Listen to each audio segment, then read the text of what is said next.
اللہ الرحمن الرحیم۔ آپ کے مسائل اور ان کا حل کہ خواتین و حضرات، آج میں جس ٹاپک پہ بات کرنے لگا ہوں وہ ٹاپک ہے رزق کی تنگی کو دور کرنے کے لیے کون سی دعا پڑھنی چاہیے۔ تو آئیں وہ دعا پڑھتے ہیں۔ تمام مسلمان دعائے قناعت کو اپنا معمول بنائیں۔ ہر نماز کے بعد توجہ سے یا صبح و شام تین مرتبہ یہ مسنون دعا پڑھ لیا کریں۔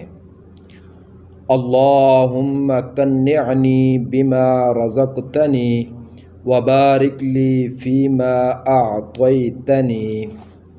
اللہم قنعنی بما رزقتنی وبارک لی فیما اعطیتنی۔ ترجمہ سن لیں۔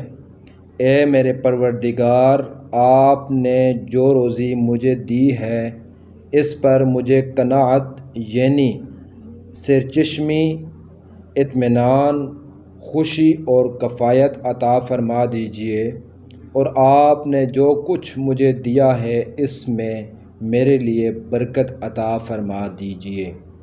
آمین ثم آمین۔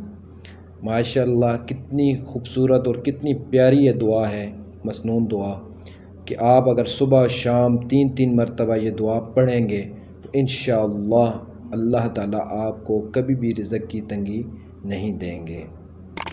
تمام نئے آنے والے دوستوں سے میری گزارش ہے کہ میرے چینل کو لائک کریں، سبسکرائب کریں، تاکہ میری ہر آنے والی نئی ویڈیو آپ تک بآسانی پہنچ سکے۔